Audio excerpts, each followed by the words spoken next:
ओम शांति 15/10/2024 प्रातः मुरली। ओम शांति। बाप दादा मधुबन। बाबा आज कह रहे हैं, मीठे बच्चे, तुम सब की आपस में एक मत है। तुम अपने को आत्मा समझ एक बाप को याद करते हो तो सब भूत भाग जाते हैं। मीठे बच्चे, तुम सब की आपस में एक मत है।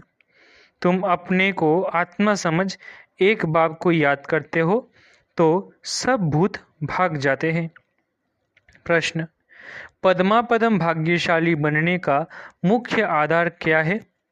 उत्तर, जो बाबा सुनाते हैं उस एक एक बात को धारण करने वाले ही पद्मापदम भाग्यशाली बनते हैं। जज करो बाबा क्या कहते हैं और रावण संप्रदाय वाले क्या कहते हैं। बाप जो नॉलेज देते हैं उसे बुद्धि में रखना, सुदर्शन चक्रधारी बनना ही पद्मापदम भाग्यशाली बनना है। इस नॉलेज से ही तुम गुणवान बन जाते हो। ओम शांति। रूहानी बाप अंग्रेजी में कहा जाता है स्पिरिचुअल फादर। सतयुग में जब तुम चलेंगे तो वहाँ अंग्रेजी आदि दूसरी कोई भाषा तो होगी नहीं। तुम जानते हो सतयुग में हमारा राज्य होता है, उसमें हमारी जो भाषा होगी वही चलेगी। फिर बाद में वो भाषा बदलती जाती है। अभी तो अनेक अनेक भाषाएं हैं, जैसा जैसा राजा वैसी वैसी उनकी भाषा चलती है। अब ये तो सब बच्चे जानते हैं। सब सेंटर्स पर भी जो बच्चे हैं उनकी है एक मत। अपने को आत्मा समझना है और एक बाप को याद करना है ताकि भूत सब भाग जाए। बाप है पतित पावन। 5 भूतों की तो सब में प्रवेशता है। आत्मा में ही भूतों की प्रवेशता होती है। फिर इन भूतों अथवा विकारों का नाम भी लगाया जाता है, देह, अभिमान, काम, क्रोध आदि। ऐसे नहीं कि सर्वव्यापी कोई ईश्वर है। कभी भी कोई कहे कि ईश्वर सर्वव्यापी है तो कहो सर्वव्यापी आत्माएं हैं और इन आत्माओं में 5 विकार सर्वव्यापी है। बाकी ऐसे नहीं कि परमात्मा सर्व में विराजमान है। परमात्मा में फिर 5 भूतों की प्रवेशता कैसे होगी? एक एक बात को अच्छी रीति धारण करने से तुम पद्मापदम भाग्यशाली बनते हो। दुनिया वाले रावण संप्रदाय क्या कहते और बाप क्या कहते हैं, अब जज करो। हर एक के शरीर में आत्मा है। उस आत्मा में 5 विकार प्रवेश है, शरीर में नहीं। आत्मा में 5 विकार अथवा भूत प्रवेश होते हैं। सतयुग में यह 5 भूत नहीं है। नाम ही है डीटी वर्ल्ड। यह है डेविल वर्ल्ड। डेविल कहा जाता है असुर को। कितना दिन और रात का फर्क है। अभी तुम चेंज होते हो। वहाँ तुम्हारे में कोई भी विकार, कोई अवगुण नहीं रहता है। तुम्हारे में संपूर्ण गुण होते हैं। तुम 16 कला संपूर्ण बनते हो। पहले थे, फिर नीचे उतरते हो। इस चक्र का अभी मालूम पड़ा है। 84 का चक्र कैसे फिरता है। हम आत्मा को स्व का दर्शन हुआ है, अर्थात इस चक्र का नॉलेज हुआ है। उठते बैठते चलते तुमको यह नॉलेज बुद्धि में रखना है। बाप नॉलेज पढ़ाते हैं। ये रूहानी नॉलेज बाप भारत में ही आकर देते हैं। कहते हैं ना, हमारा भारत। वास्तव में हिंदुस्तान कहना तो रॉन्ग है। तुम जानते हो भारत जब स्वर्ग था तो सिर्फ हमारा ही राज्य था और कोई धर्म नहीं था। न्यू वर्ल्ड थी। नई दिल्ली कहते हैं ना, दिल्ली का नाम असल दिल्ली नहीं थी, पाकिस्तान कहते थे। अभी तो नई दिल्ली और पुरानी दिल्ली कहते हैं। फिर ना पुरानी ना नई दिल्ली होगी, पाकिस्तान कहा जाएगा। दिल्ली को कैपिटल कहते हैं। इन लक्ष्मी नारायण का राज्य होगा और कुछ भी नहीं होगा। हमारा ही राज्य होगा। अभी तो राज्य नहीं है, इसलिए सिर्फ कहते हैं हमारा भारत देश है। राजाएं तो है नहीं। तुम बच्चों की बुद्धि में सारा ज्ञान चक्र लगाता है। बरोबर पहले पहले इस विश्व में देवी देवताओं का राज्य था और कोई राज्य नहीं था। जमुना का किनारा था, उसको परिस्तान कहा जाता था। देवताओं की कैपिटल दिल्ली ही रही है, तो सभी को कशिश होती है। सबसे बड़ी भी है, एकदम सेंटर बीच है। मीठे मीठे बच्चे जानते हैं पाप तो ज़रूर हुए हैं, पाप आत्मा बन गए हैं। सत्युग में होते हैं पुण्य आत्माएं। बाप ही आकर पावन बनाते हैं, जिसकी तुम शिव जयंती भी मनाते हो। अब जयंती अक्षर तो सबसे लगता है, इसलिए इनको फिर शिवरात्रि कहते हैं। रात्रि का अर्थ तो तुम्हारे सिवाय और कोई समझ ना सके। अच्छे विद्वान आदि कोई भी नहीं जानते कि शिवरात्रि क्या है, तो मनावे क्या। बाप ने समझाया है रात्रि का अर्थ क्या है। ये जो 5000 वर्ष का चक्र है, उसमें सुख और दुख का खेल है। सुख को कहा जाता है दिन, दुख को कहा जाता है रात। तो दिन और रात के बीच में आता है संगम। आधा कल्प है सोजरा, आधा कल्प है अंधियारा। भक्ति में तो बहुत तिक तिक चलती है। यहाँ है सेकंड की बात, बिल्कुल इजी है। सहज योग। तुमको पहले जाना है मुक्ति धाम, फिर तुम जीवन मुक्ति और जीवन बंद में कितना समय रहे हो, ये तो तुम बच्चों को याद है, फिर भी घड़ी घड़ी भूल जाते हो। बाप समझाते हैं योग अक्षर है ठीक, परंतु उन्हों का है जिस्मानी योग। ये है आत्माओं का परमात्मा के साथ योग।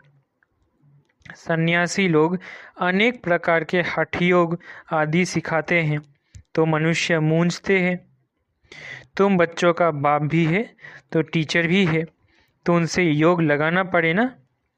टीचर से पढ़ना होता है। बच्चा जन्म लेता है तो पहले बाप से योग होता है, फिर 5 वर्ष के बाद टीचर से योग लगाना पड़ता है, फिर वानप्रस्थ अवस्था में गुरु से योग लगाना पड़ता है। 3 मुख्य बात याद रहते हैं, वो तो अलग अलग होते हैं। यहाँ यह एक ही बार बाप आकर बाप भी बनते हैं, टीचर भी बनते हैं। वंडरफुल है ना। ऐसे बाप को तो ज़रूर याद करना चाहिए। जन्म जन्मांतर 3 को अलग अलग याद करते आए हो। सतयुग में भी बाप से योग होता है, फिर टीचर से होता है। पढ़ने तो जाते हैं ना, बाकी गुरु की वहाँ दरकार नहीं रहती, क्योंकि सब सदगति में है।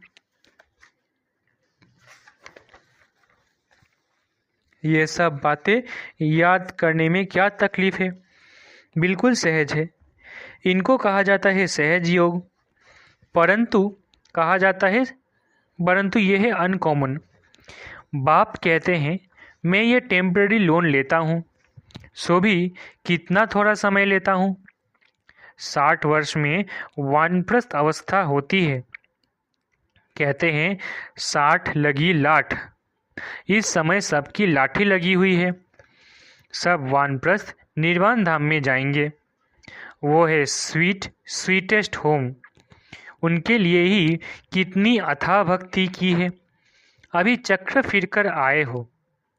मनुष्यों को ये कुछ भी पता नहीं, ऐसे ही गपोरा लगा दिया है कि लाखों वर्ष का चक्र है। लाखों वर्ष की बात हो तो फिर रेस्ट मिल ना सके, रेस्ट मिलना ही मुश्किल हो जाए। तुमको रेस्ट मिलती है, उसको कहा जाता है silence home in corporeal world. ये है स्थूल स्वीट होम, वो है मूल स्वीट होम। आत्मा बिल्कुल छोटा रॉकेट है, इनसे तीखा भागने वाला कोई होता नहीं। ये तो सबसे तीखा है। 1 सेकंड में शरीर छूटा और ये भागा, दूसरा शरीर तो तैयार रहता है। ड्रामा अनुसार पूरे टाइम पर उनको जाना ही है। ड्रामा कितना एक्यूरेट है इनमें कोई इनएक्यूरेसी है नहीं, ये तुम जानते हो। बाप भी ड्रामा अनुसार बिल्कुल एक्यूरेट टाइम पर आते हैं, 1 सेकंड का भी फर्क नहीं पड़ सकता है। मालूम कैसे पड़ता है कि इनमें बाप भगवान है? जब नॉलेज देते हैं, बच्चों को बैठ समझाते हैं। शिवरात्रि भी मनाते हैं ना, मैं शिव कब कैसे आता हूँ वह तुमको तो पता नहीं है।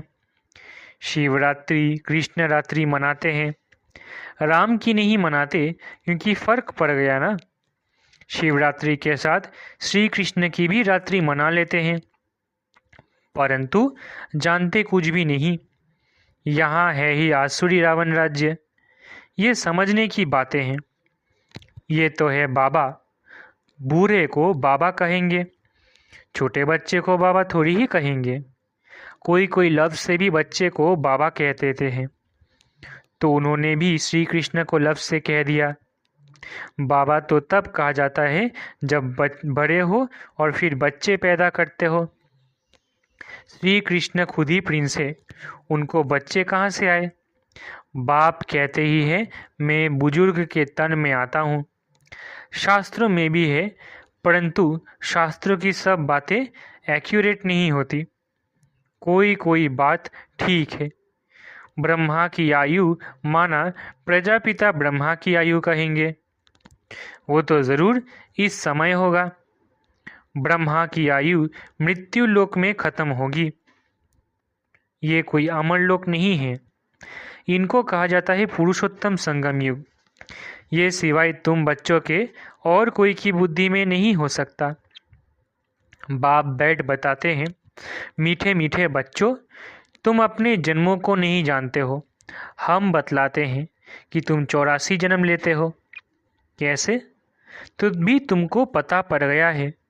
हर एक युग की आयु 1250 वर्ष है और इतने इतने जन्म लिए हैं।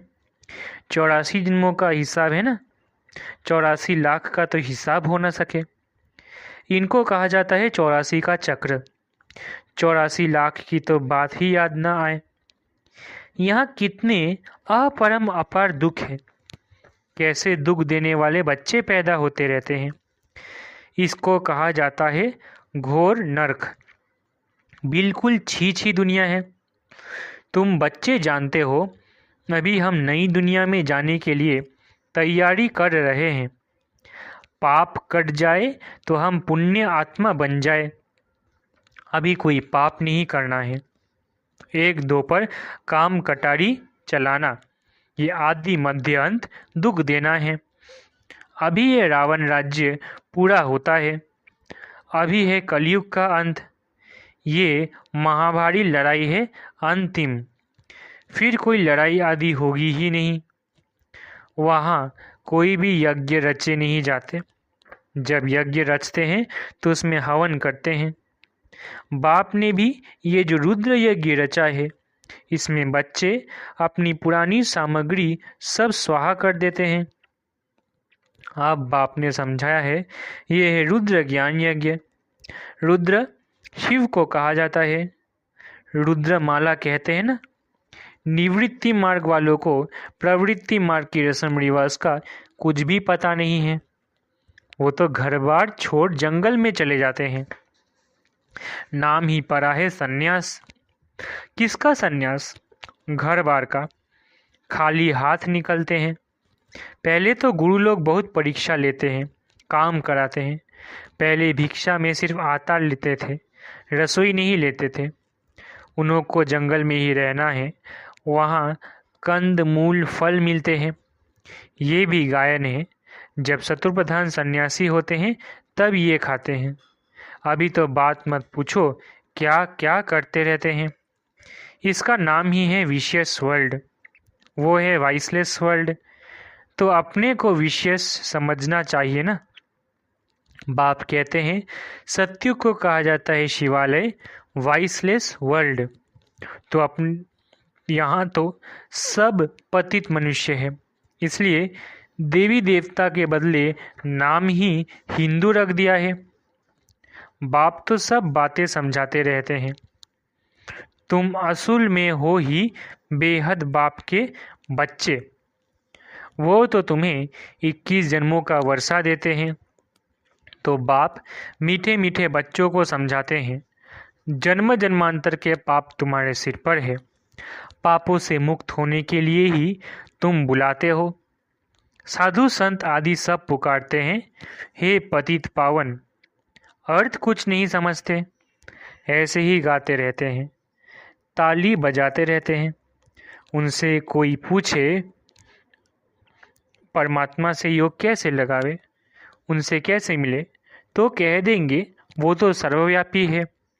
क्या यही रास्ता बताते हैं? कह देते हैं वेद शास्त्र पढ़ने से भगवान मिलेगा। परंतु बाप कहते हैं मैं हर 5000 वर्ष के बाद ड्रामा के प्लान अनुसार आता हूँ। ये ड्रामा का राज सिवाय बाप के और कोई नहीं जानते।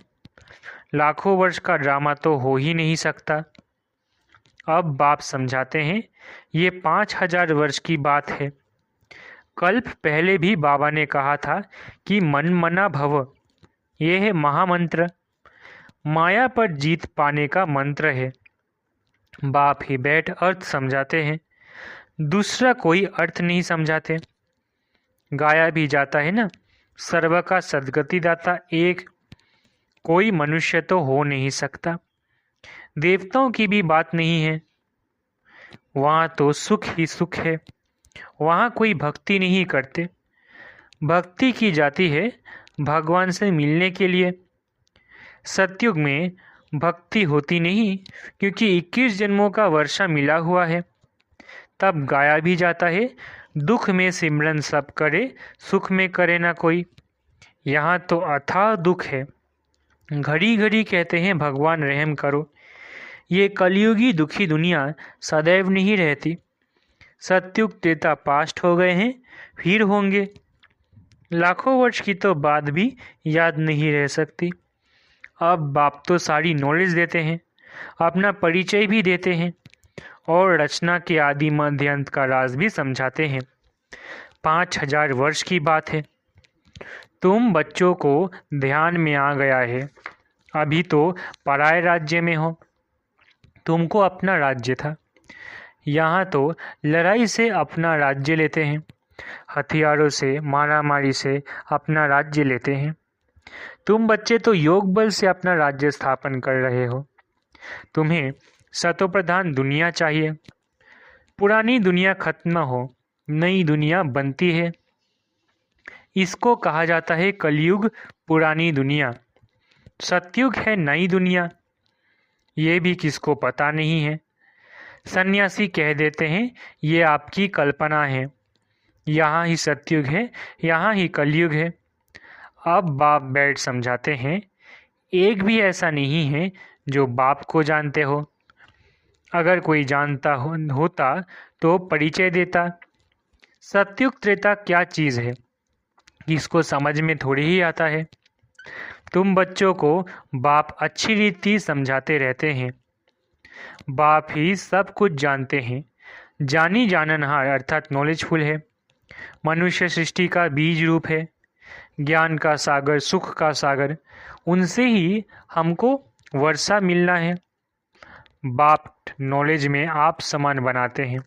अच्छा, मीठे मीठे सिकिलधे बच्चों प्रति माता पिता बाप दादा का याद प्यारा गुड मॉर्निंग। रूहानी बाप की रूहानी बच्चों को नमस्ते। हम रूहानी बच्चों की रूहानी माता पिता बाप दादा को याद प्यार गुड मॉर्निंग और नमस्ते नमस्ते नमस्ते। शुक्रिया बाबा। धारणा के लिए मुख्य सार।